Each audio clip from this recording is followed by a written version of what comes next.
시작하기 전에 이렇게 질문해 보겠습니다. 늙는다는 것은 진정으로 무엇을 의미할까요? 몸이 느려지는 것, 기억이 희미해지는 것일까요?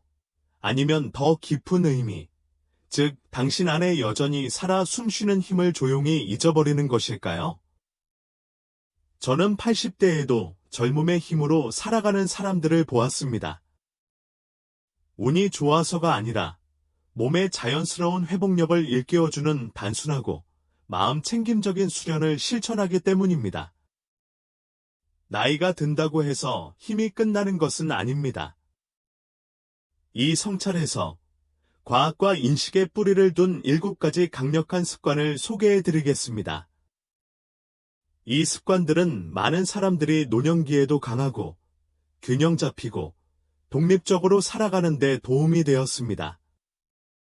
당신은 너무 늙지 않았습니다. 너무 늦지 않았습니다. 자, 시작해 볼까요? 사람이 80세가 되면 근육량의 절반이 조용히 사라지는 경우가 많습니다. 저는 몸이 천천히, 조용히 변하는 모습을 수없이 봐왔습니다. 이러한 상태를 근감소증이라고 합니다. 근감소증은 소음이나 통증과 함께 찾아오는 것이 아니라 그저 당신에게서 멀어져 가는 것입니다. 힘과 균형, 그리고 자유롭게 살아갈 수 있게 해주는 조용한 자신감이 필요합니다. 저는 많은 어르신들과 이야기를 나눕니다. 그들은 종종 이러한 변화를 느끼고 피할 수 없다고 생각합니다. 하지만 저는 그들에게 이렇게 일깨워 줍니다. 쇠퇴는 운명이 아닙니다. 전 세계적으로 5천만 명이 넘는 사람들이 근감소증으로 고통받고 있습니다. 매년 30만 명이 넘는 어르신들이 낙상으로 병원에 입원합니다. 발을 헛디딘 것이 아니라 근육이 더 이상 자신을 보호하지 못하기 때문입니다. 하지만 제가 만난 사람들 중에는 70대와 80대에도 젊음처럼 여유롭게 움직이는 사람들이 있었습니다. 산을 오르고 품이 있는 모습을 보여줍니다. 주변 사람들이 의자에서 일어서기조차 힘들어하는 와중에도 그들은 우아하고 명료하게 움직입니다. 90대까지도 독립적으로 살아갑니다. 무엇이 다를까요? 운이 아니라 연습입니다. 생리학 저널 오브 피지알러지의 연구는 우리에게 중요한 사실을 보여주었습니다. 바로 이 정도 수준의 근육 손실은 불가피한 것이 아니라는 것입니다.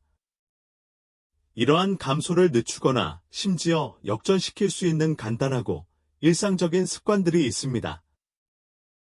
하지만 대부분의 노인들은 이러한 습관들을 알지 못합니다. 실제로 93%는 이러한 습관을 인지하지 못하고 있습니다. 메이오 클리닉과 하버드 의대 연구진의 말에 따르면 많은 의사들조차 잃어버린 근력을 회복하는 데 가장 중요한 습관에 대해 거의 언급하지 않는다고 합니다. 제가 깨달은 것은 이것입니다. 과학은 진실을 밝혀내지만 우리가 그 진실을 살아갈 수 있게 하는 것은 바로 자각입니다. 많은 사람들이 자신도 모르게 근육 손실을 가속화하는 선택을 매일 합니다. 원해서가 아니라 다른 방법이 제시된 적이 없기 때문입니다.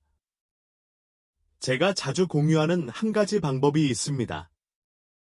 처음에는 생소하게 들릴지도 모릅니다. 바로 호르메시스 스트레스입니다.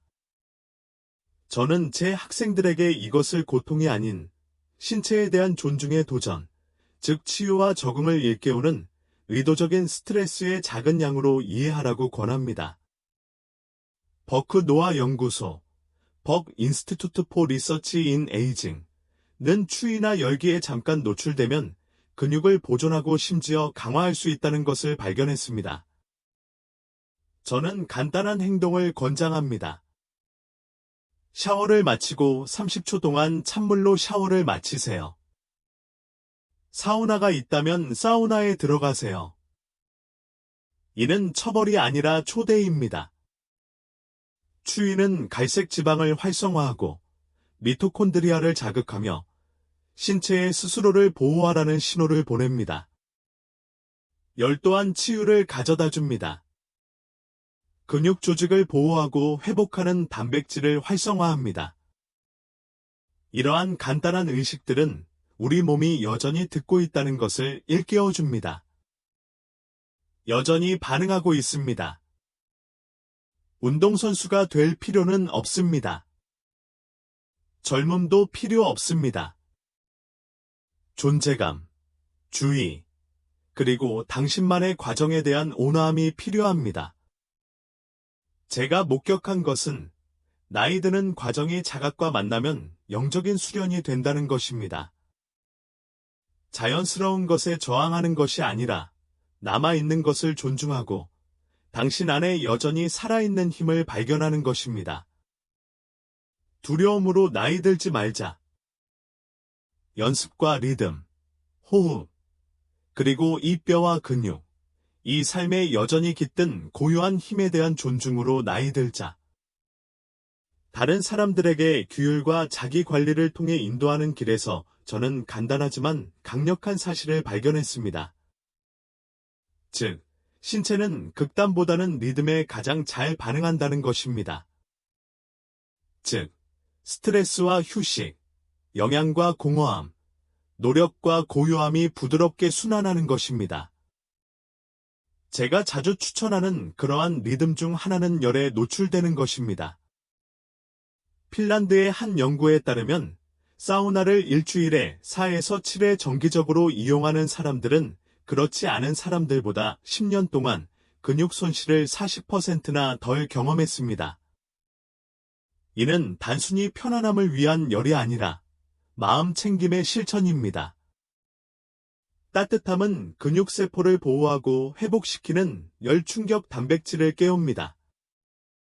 신체는 살아있고 반응하도록 상기됩니다. 하지만 열은 이러한 수련의 한 단계일 뿐입니다. 제가 보기에 근력 있는 나이를 먹는 사람들이 실천하는 또 다른 형태의 호르메시스 스트레스는 간헐적 단식입니다. 하루 8시간에서 10시간이라는 짧은 시간 동안만 식사를 함으로써 이러한 사람들은 세포 정화 과정인 오토파지를 활성화합니다. 그들은 스스로 굶는 것이 아니라 듣는 것입니다.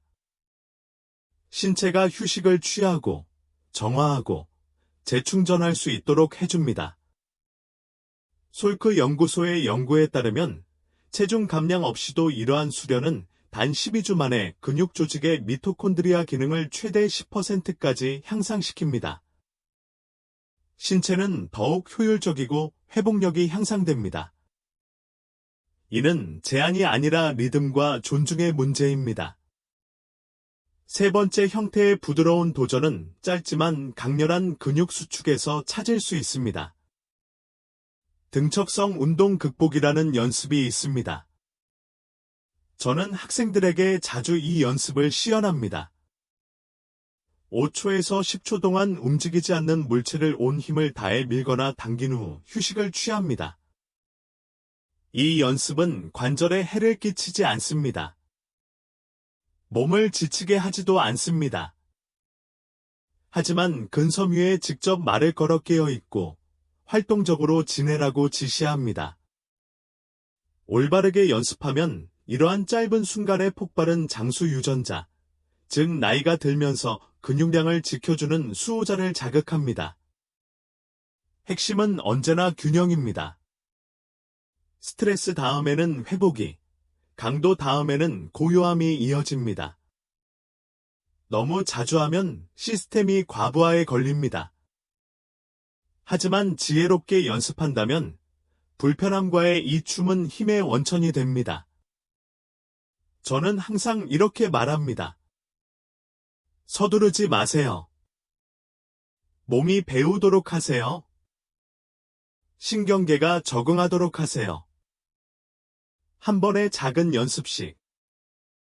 이제 신체 활력의 또 다른 축, 바로 단백질로 몸에 영양을 공급하는 방법에 대해 알아보겠습니다.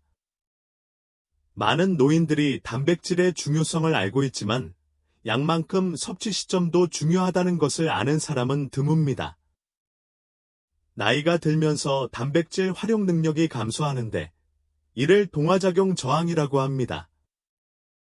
제가 만난 대부분의 노인들은 낮에는 단백질을 거의 섭취하지 않고 밤에 대부분 섭취하는 경향이 있습니다. 하지만 이러한 패턴은 신체의 자연스러운 리듬을 깨뜨립니다. 근육은 매 식사 후 서너 시간쯤에 가장 잘 생성되고 회복될 준비가 되어 있습니다. 하루가 끝날 때까지 기다리면 그 기회를 더 일찍 놓치게 됩니다. 대신 저는 학생들에게 저녁뿐만 아니라 매 끼니마다 25에서 30g의 고품질 단백질을 섭취하도록 지도합니다. 아침에는 계란, 그릭 요거트, 스무디를, 오후에는 렌틸콩, 생선, 살코기를, 저녁에는 식물성 단백질이나 유제품을 섭취할 수 있습니다. 텍사스 대학교의 한 연구에 따르면 하루 종일 단백질 섭취를 분산하는 이러한 간단한 변화만으로도 근육 단백질 합성이 25% 향상되는 것으로 나타났습니다. 실제로 참가자들은 다른 어떤 변화도 없이 단 12주 만에 450g 이상의 근육을 얻었습니다. 다시 한번 강조하지만 중요한 것은 무엇을 먹느냐가 아니라 언제 먹느냐입니다. 자연과 마찬가지로 우리 몸도 리듬에 따라 살아갑니다. 먹는 것도 중요하지만 언제 먹는지도 중요합니다. 영양을 섭취하는 타이밍도 중요하지만 그만큼 중요한, 그리고 종종 잊히기 쉬운, 눈에 보이지 않는 영양소들이 몸속을 조용히 흐르며 활력을 결정합니다. 가장 간과되는 영양소 중 하나는 제가 종종 내면의 조용한 비디라고 부르는 비타민 D입니다. 노인의 80% 이상이 비타민 D가 부족하다는 사실을 알고 계셨나요? 비타민 D 결핍은 심각한 문제를 야기하지 않습니다. 날카로운 통증을 유발하거나 즉각적인 주의를 끌지도 않습니다. 오히려 신체의 기초를 점차 약화시켜 힘을 빼앗고 반응 속도를 늦추며 신체를 불균형에 더 취약하게 만듭니다. 저는 이런 광경을 수없이 봐왔습니다. 단순히 늙어간다고 믿는 노인들이 사실은 세포 수준에서 조용히 영양실조에 시달리고 있는 것입니다. 이것이 왜 중요한지 설명해 드리겠습니다. 비타민 D는 뼈 건강과 관련이 있는 경우가 많지만 그 영향력은 훨씬 더 깊습니다. 하버드 대학교 과학자들은 비타민 D가 근육 생성과 유지에 직접적으로 관여하는 유전자를 활성화한다는 사실을 발견했습니다. 우리 근육세포에는 이 영양소가 도착하기를 기다리는 수용체가 있으며 영양소가 도착하면 이 수용체는 근력을 유지하는 과정을 촉발합니다. 제암의 뇌과학 저널에 발표된 한 연구에서는 놀라운 사실을 발견했습니다. 비타민 D 수치가 최적이었던 노인들은 그렇지 않은 노인들보다 근력이 25% 더 높았습니다. 이는 작은 차이가 아니라 걷기가 수월한지 아니면 도움이 필요한지 판가름하는 차이입니다. 그리고 여기서 끝이 아닙니다. 균형 감각이 더 뛰어나고 반사신경이 더 빠르며 협응력이 향상되었는데 이는 모두 낙상을 예방하고 독립적으로 생활하는 데 필수적인 요소입니다. 그렇다면 임상적으로 결핍은 무엇을 의미할까요? 혈중 나트륨 농도가 밀리리터당 20나노그램 미만으로 떨어지는 경우입니다. 제가 초고령자라고 부르는 사람들, 즉 노화의 법칙을 벗어나는 것처럼 보이는 노인들은 거의 항상 밀리리터당 40나노그램 이상의 나트륨 농도를 보입니다. 이제 질문은 이렇습니다.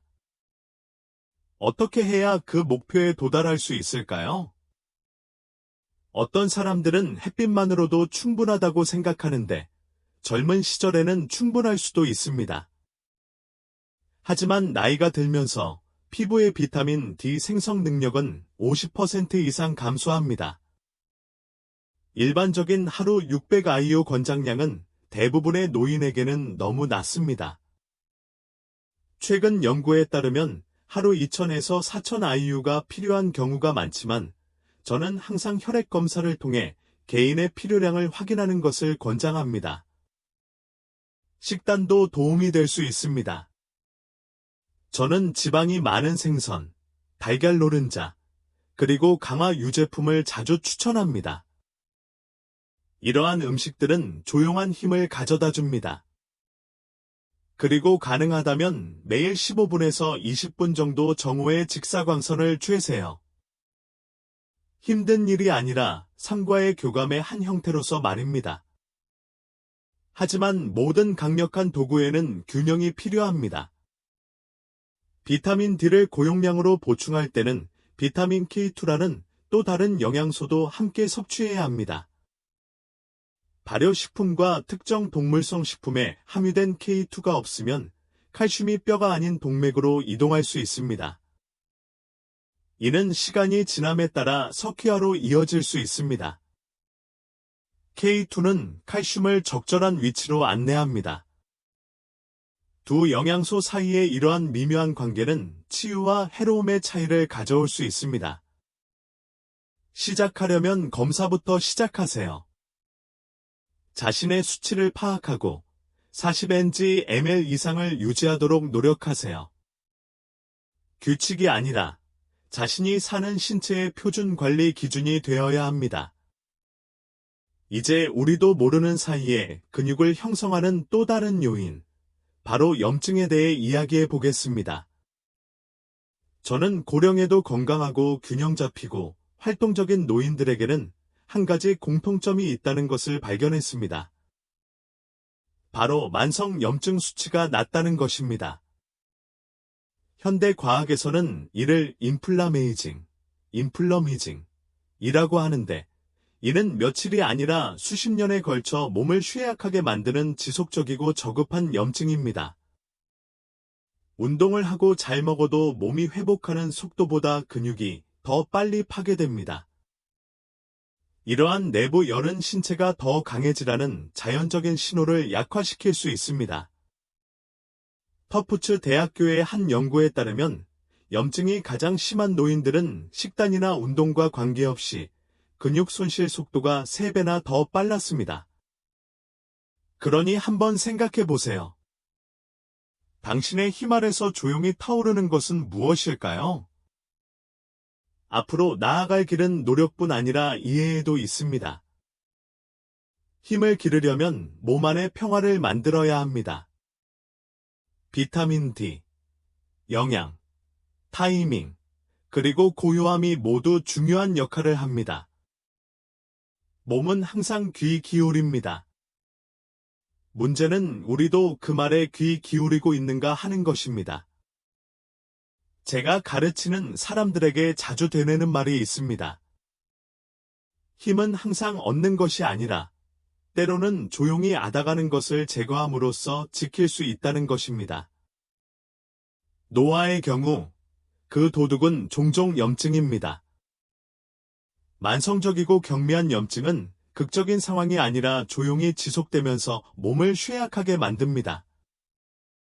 근육을 약화시키고 치유를 지연시키며 독립성을 잃는 속도를 가속화합니다. 하지만 연구자들이 초고령자라고 부르는 이들은 이러한 쇠퇴에 맞서 싸웁니다. 운이 아니라 규율로 말이죠. 그들은 단순하고 일관되며 현명한 실천을 따릅니다. 몇 가지 사례를 공유해 드리겠습니다. 첫 번째는 너무 자주 간과되는 부분입니다. 바로 수면입니다. 근력에 어려움을 겪는 고학년 학생들과 이야기를 나눌 때 제가 가장 먼저 묻는 질문 중 하나는 어둠 속에서 주무시나요? 입니다. 많은 사람들이 웃지만 사실은 분명합니다. 초고령자들은 휴식을 최우선으로 생각합니다. 매일 밤 같은 시간에 잠자리에 들고 화면이나 깜빡이는 불빛 없이 완전한 어둠 속에서 잠을 잡니다. 이러한 규칙적인 수면은 사치가 아니라 일종의 보호막입니다. 수면 부족은 체내 염증성 사이토카인을 최대 40%까지 증가시킬 수 있으며 이는 결국 근위축을 가속화합니다. 두 번째 습관은 몸속 깊은 곳에 자리 잡고 있습니다. 바로 장입니다. 나이가 들면서 소화계 박테리아 균형이 변화하기 시작하는데 캘리포니아 대학교에서 밝혀진 바와 같이 이러한 변화는 전신염증에 직접적인 영향을 미칩니다. 초고령자들은 이를 우연에 맡기지 않습니다. 그들의 식단은 다양하고 계획적입니다. 매주 30가지 이상의 다양한 식물성 식품과 함께 캐피어, 요구르트, 사워크라우트와 같은 천연 프로바이오틱스가 풍부한 발효식품을 섭취합니다. 또한 소화를 도울 뿐만 아니라 염증이라는 내면의 폭풍을 진정시키기 위해 다양한 형태의 섬유질을 섭취합니다. 다음은 움직임입니다. 하지만 아무 움직임이나 하는 것은 아닙니다. 규칙적인 운동은 필수적이지만 특히 무작위로 또는 회복 없이 무리하게 운동할 경우 과도한 강도는 염증을 증폭시킬 수 있습니다. 초고령자는 다른 리듬을 따릅니다. 그들은 거의 매일 적당한 강도의 운동을 하고 일주일에 한두 번만 짧고 강렬한 인터벌 운동을 추가합니다. 그들은 탈진을 쫓는 것이 아니라 균형을 유지하며 신체를 활성화하고 회복하도록 돕습니다. 염증을 다스리는 데 도움이 되는 마지막 습관은 바로 그들이 섭취하는 음식에서 찾을 수 있습니다. 에너지가 아니라 치유를 위한 것입니다. 슈퍼에이저들은 천연 항염증 성분을 식단에 정기적으로 포함합니다. 그들은 매일 2-3g의 오메가-3 지방산을 섭취하는데 주로 지방이 많은 생선이나 정제된 보충제를 통해 섭취합니다. 강황의 커큐민, 베릴류와 녹차의 폴리페놀, 그리고 풍부한 엑스트라 버진 올리브 오일이 여기에 포함됩니다. 이것들은 단순한 지방이 아니라 전통의 뿌리를 두고 과학적으로 검증된 도구입니다. 실제로 캘리포니아 대학교의 연구에 따르면 장내 박테리아의 변화는 단 12주 만에 염증 지표를 29%까지 높일 수 있으며 이러한 음식은 그 불길을 억제하는 데 도움이 됩니다. 이 과정을 관찰하는 간단한 혈액 검사도 있는데 바로 고감도 C반응성 단백질, HSCRP입니다. 초고령자는 1.0mg/L 미만의 수치를 지속적으로 유지하는 반면 일반 노인은 종종 자신도 모르게 3에서 5배 높은 수치를 보입니다. 이 수치는 당신의 강인함을 형성하는 조용한 힘을 보여주는 거울과 같습니다. 하지만 힘은 해로운 것을 조절하는 것뿐만 아니라 치유하는 것을 공급하는 것도 포함합니다. 여기서 또 다른 조용한 보호막, 미량 영양소가 등장합니다. 많은 사람들이 단백질, 탄수화물, 지방에 집중하는 반면 제가 함께 일해본 가장 강한 원로들은 이러한 다량 영양소를 활용할 수 있도록 하는 미네랄과 비타민에 세심한 주의를 기울였습니다. 이러한 촉진제 없이는 아무리 많은 음식을 먹거나 움직여도 근육에 충분한 영양을 공급할 수 없습니다. 가장 필수적인 것 중 하나는 마그네슘입니다. 버몬트 대학교는 마그네슘을 잊혀진 전해질이라고 부르는데 그럴 만한 이유가 있습니다. 노인의 70% 이상이 마그네슘 결핍 상태입니다. 이 미네랄은 300가지 이상의 효소 반응에 관여하며 그중 다수는 근육 기능과 에너지를 직접적으로 조절합니다. 2021년 미국 임상영양학 저널 어메리컨 저널 오브 클리니컬 눌리션에 발표된 연구에 따르면 건강한 마그네슘 수치를 가진 노인은 약간 부족한 노인보다 악력이 30% 더 강하고 신체 활동 능력도 훨씬 더 뛰어난 것으로 나타났습니다. 초고령 노인들은 식단과 보충제를 통해 마그네슘을 섭취합니다. 짙은 녹색 잎채소, 견과류, 씨앗류, 심지어 다크 초콜릿까지 섭취합니다. 보충제를 섭취할 때는 글리신 3마그네슘이나 구연 3마그네슘처럼 흡수율이 높은 형태를 선택하는데, 이는 유행 때문이 아니라 효과가 좋기 때문입니다. 그래서 저는 여러분께 이렇게 생각해 보라고 권합니다. 당신은 노력뿐 아니라 지적인 고요함, 즉 현대 사회가 고갈시키는 것을 회복함으로써 당신의 힘을 지키고 있습니까? 염증은 눈에 보이지 않을지 몰라도 그 영향은 그렇지 않습니다. 당신의 일상이 노화뿐 아니라 불필요한 고통으로부터 보호막이 되도록 하세요. 몸은 말로가 아니라 움직임, 균형, 그리고 고요한 회복력으로 당신에게 감사할 것입니다. 몸에는 움직임에서 나오는 것이 아니라 잠재력, 즉 근육이 조용히 반응할 준비를 하는 데서 나오는 일종의 에너지가 있습니다. 저는 학생들에게 진정한 힘은 근육의 능력뿐 아니라 모든 단계에서 얼마나 잘 지탱되는지에 달려있다고 자주 말합니다. 그래서 저는 훈련의 동반자, 크레아틴에 대해 자주 이야기합니다. 2015년 맥마스터 대학교 연구에 따르면 크레아틴 보충제를 일상생활에 추가한 노인들은 근력 운동만 한 노인들에 비해 근육량, 근력, 심지어 인지 기능까지 훨씬 더 크게 향상되었습니다. 그 이유는 무엇일까요? 크레아틴은 근육세포 내 에너지 생성을 촉진하여 근육이 힘과 회복력을 발휘하도록 돕습니다. 또한 세포 내 수분 함량을 증가시켜 근육 성장 환경을 개선합니다.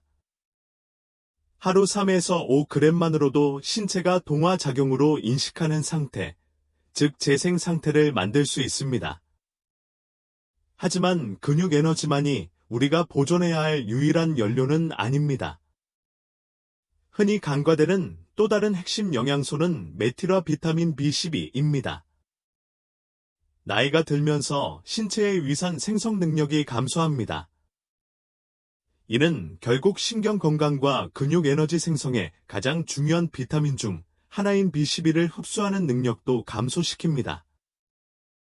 양성자 펌프 억제제나 메트포르민과 같은 약물을 복용하면 이 필수 비타민이 더욱 고갈되어 상황은 더욱 악화됩니다. 제가 초고령층, 즉 노년까지 민첩하게 활동하는 사람들에게서 본 것은 바로 활성형 비타민 B12인 메틸코발라민을 보충하는 것입니다.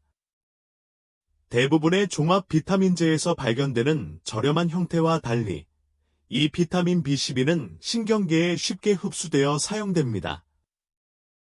그리고 이제 여러분도 이해하셨겠지만 신경계가 바로 움직임의 진정한 근원입니다. 하지만 B12만이 그 역할을 하는 것은 아닙니다. 아연, 셀레늄, 크롬과 같은 미량 미네랄은 성장의 심층적인 과정을 열어주는 열쇠와 같은 역할을 합니다. 단백질 합성을 촉진하고 인슐린 민감도를 개선하며 영양소가 필요한 근육 조직에 실제로 전달되도록 합니다. 터프츠 대학교에 따르면 이러한 미네랄의 최적 수치를 유지하면 5년 동안 근육량 유지율이 22% 더 높아질 수 있습니다. 하지만 개인마다 다릅니다. 그렇기 때문에 미량 영양소 검사는 매우 중요합니다. 완벽을 추구하는 것이 아니라 본인만의 불균형을 찾아 균형을 되찾는 것입니다. 이는 사치가 아니라 정밀함, 그리고 세심한 배려입니다.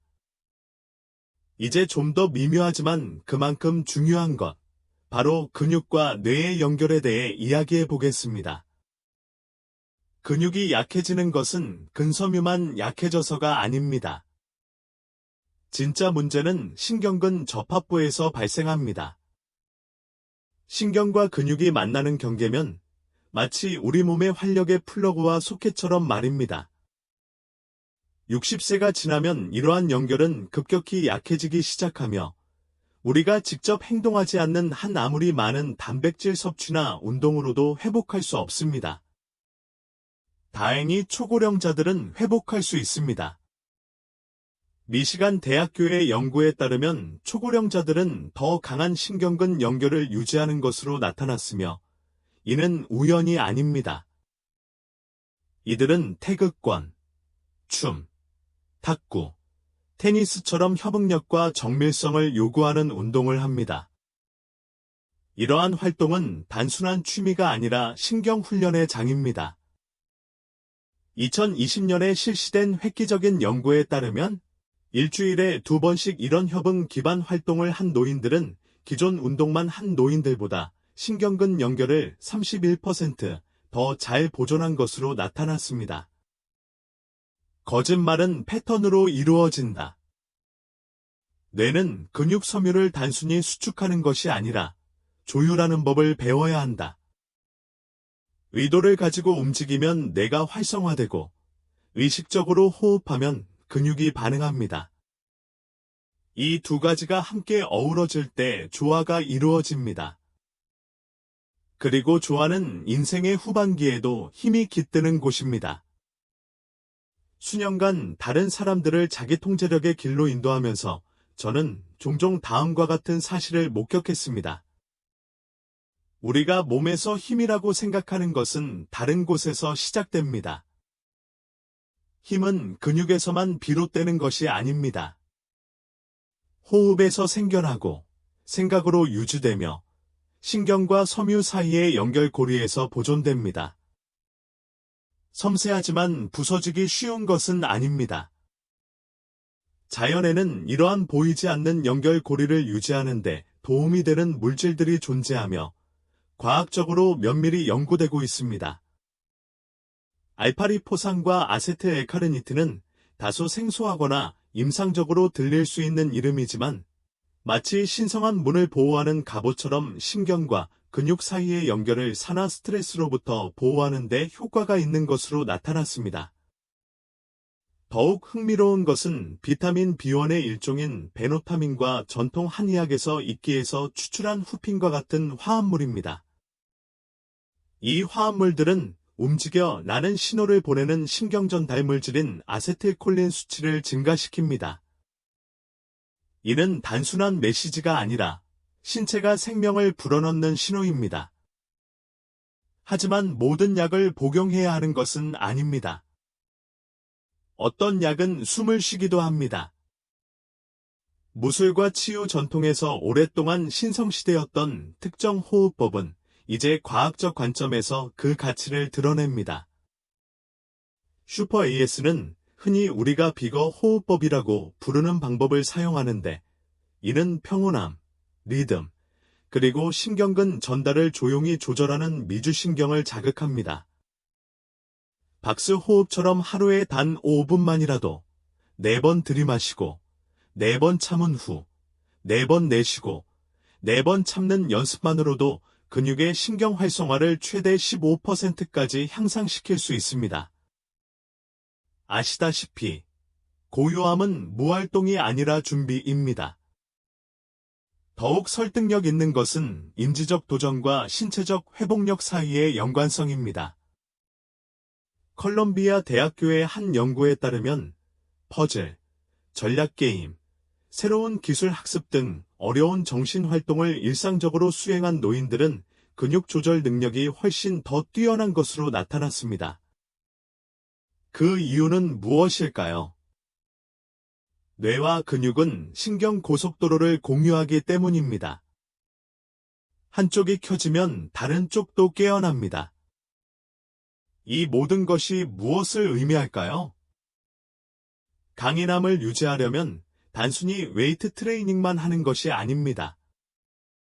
목적의식을 가지고 호흡해야 하고 명확하게 생각해야 합니다. 그리고 훈련도 해야 합니다.